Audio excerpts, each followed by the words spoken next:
You know when you like record a whole video and then you realize you didn't have your mic on? I was the product marketer that led a product launch that resulted in $202,000 in 30 days.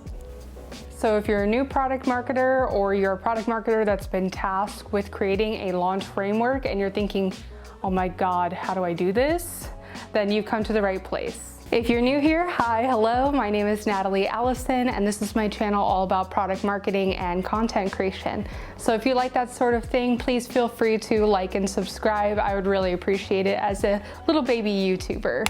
Okay, so let's actually get into it. Like, how the did I do this? First, let me set some realistic expectations and a small disclaimer.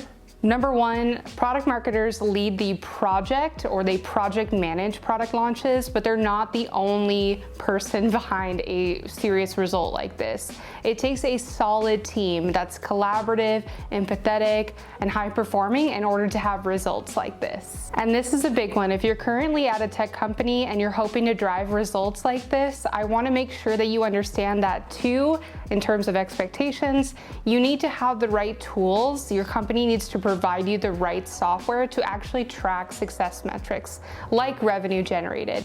If you don't have the right tools and you're not using them effectively, there's no way to actually accurately measure these kinds of results. And the third expectation that I want to set before diving into my main advice on how to run a product launch to lead to results like this is it is a lot easier to do this at a smaller organization. I've worked at organizations as large as 3,000 plus employees, which is still pretty small, but in startup world, that's very large, to 8 employees. And I will say, when I did this specific product launch that I'm talking about today, we had less than 150 people. And let's be real, the less people, the less roadblocks, the less endless feedback loops, etc. You can just be a lot more agile. This is not to say that you can't have this kind of success at a larger company. You definitely can.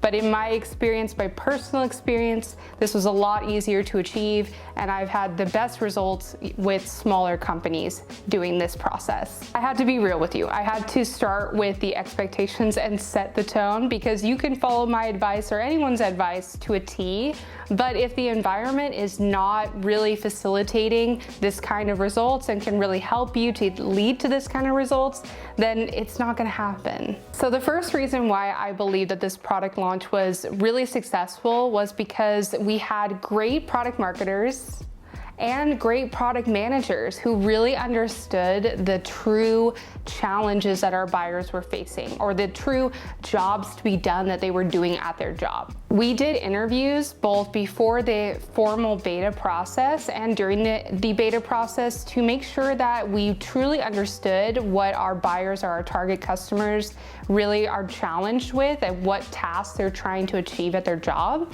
And we really, this is so important, we didn't assume.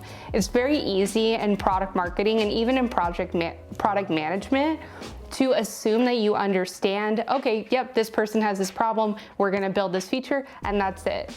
But it's so important to validate your assumptions, or just be open and have interviews, talk to customers, and really understand. And if they tell you something that's different than your preconceived notion of what they were going through, run with it. Go with what the customer is actually telling you and not so much with your preconceived assumptions. Second, with those buyer interviews or those customer interviews during the beta and before, we actually started to incorporate the language that the customers were using. So instead of marketing like, here's our SaaS solution that is hybrid or multi-tenant, or we have a microservices front end, get that mumbo jumbo out of here. People talk like people. They don't talk like software. So the more that we could incorporate the actual ways that our customers or buyers talk about their job, talk about the problems that they have, the more they could look at our marketing and say, hey, actually that's something that I'm doing in my job that's really difficult. How can that help me? So you can see how removing jargony language really helps to land with customers and potential buyers, because when they see your marketing, they automatically understand, okay, maybe they don't understand the product or the feature that you're talking about that's new, but they know the problem. And when you have a problem at work and you see it out there in the world in marketing, you're gonna be like, oh, okay, I'm curious how this product or service that I'm not aware of could help me solve this. And I mentioned this in a previous video that people aren't just motivated by what they're doing at work, right? They want to achieve something at work. They want to be high performing because usually they have some kind of outside or external factor motivating them. So maybe they want to do their job exceptionally well so that they can get a promotion and they can get a salary raise and they can get, more money to support their family. So it's important to remember also the emotional aspects of your buyer or your personas, because that's actually an underlying kind of part of what motivates them and what will help them to really connect to your product or service. The third reason why I believe that this product launch went really well is because we segmented our messaging. So as you saw in my last video, I talk about how messaging is really the story that we're telling about our product or service. And so we can't just apply the same story for different types of customers. And at this company, when we did this product launch, we had a lot of free customers. We offered that. Not every tech organization does, but we did.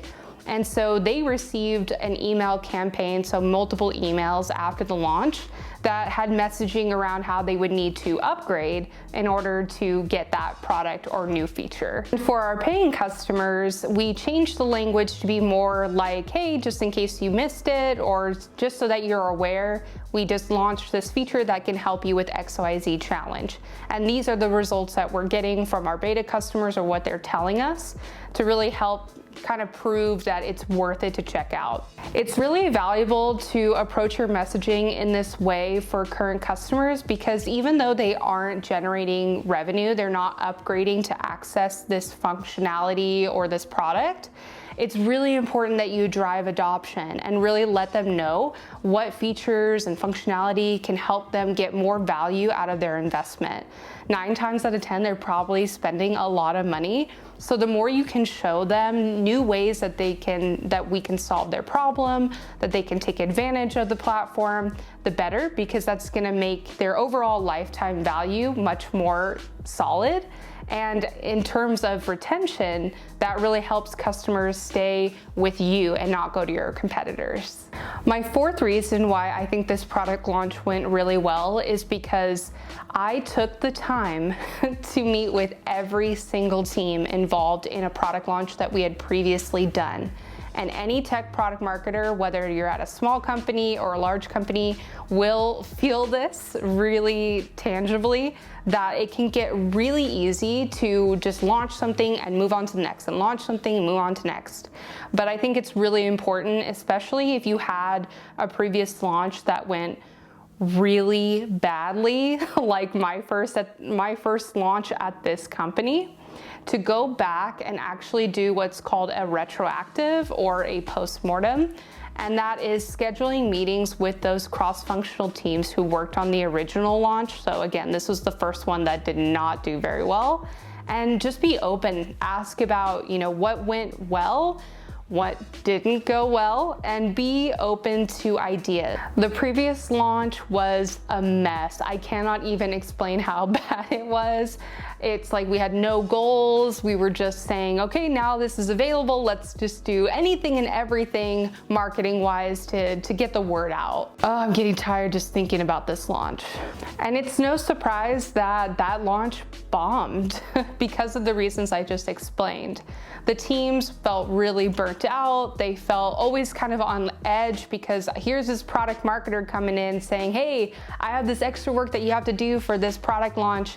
And every day I'm getting more and more requests to do more and more. And it just felt like very chaotic, very disorganized. And I can understand why it also created kind of a bad reputation for product marketing and myself, even though I was just trying to do what, the executives wanted to get the word out.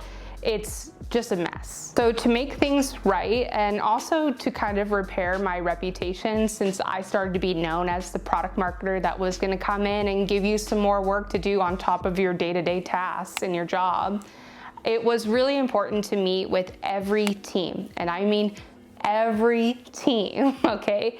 and to really have an open and honest conversation about, again, what went well, what didn't go well, and how we could improve.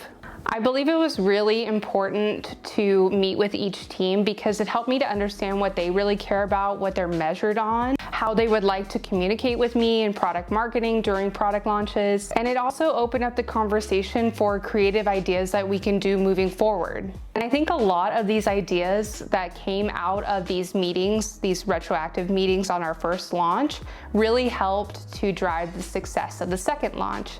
There are things that I can try to anticipate, and I could try to say this team works on XYZ things, but it's great to leverage the creative minds of your team because someone might have a brilliant idea that can reach customers in a new and unique way that you didn't even think of. The fifth and final reason why I believe that this product launch was so successful and ended up generating $202,000 in 30 days is because we had a launch framework. Some organizations will already have an existing launch framework when you join the company. And so if you're in that position, I'd still recommend that you meet with every team, have open conversations and feedback, and revise the product launch strategy. It's an iterative process. It changes over time, and there'll be new team members that come in who have unique perspectives, and there'll be ways to keep iterating, getting better and better as you go.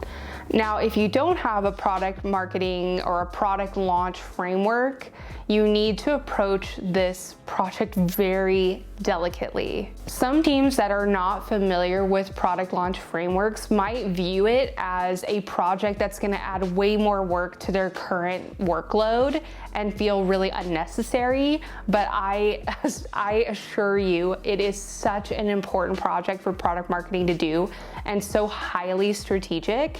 It ends up being a great way to actually change the tone and the trajectory of the whole company. So don't come in all guns blazing, telling people what they have to do, giving them really tight deadlines without any kind of feedback. That's a surefire way to get people to hate you. Creating a framework really means creating some standardization. It means meeting with teams, figuring out how they would like to contribute, and coming up with an idea of a list of things that they can do that will ultimately drive the company's success. And after you come up with a standard, what they call as bill of materials, or list of marketing action items or tasks that every team is going to do, or whatever the team is, a support team is going to do in terms of support articles, etc.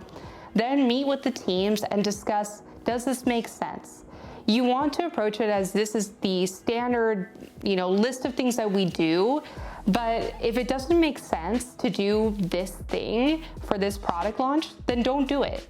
Don't create more problems and be inflexible. As a product marketer, you have to be very collaborative and adaptive. So if someone says that, hey, I don't think that this thing makes sense for this product launch, then don't push it.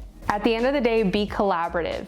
Don't dictate. And if you're a new product marketer or you're the lone product marketer at a tech organization, which I'm so sorry, and you feel like your organization is ready for a product launch framework, check out my new ebook that breaks down all my advice and how you can roll out a product launch framework that drives results like this. Alrighty, and that concludes today's video. I hope it was helpful, especially if you're a new tech product marketer. As I said at the beginning of the video, if you like tech product marketing and content creation, or you're interested in learning about my journey and my words of wisdom, then please feel free to like and subscribe. I would really appreciate it as a small YouTuber.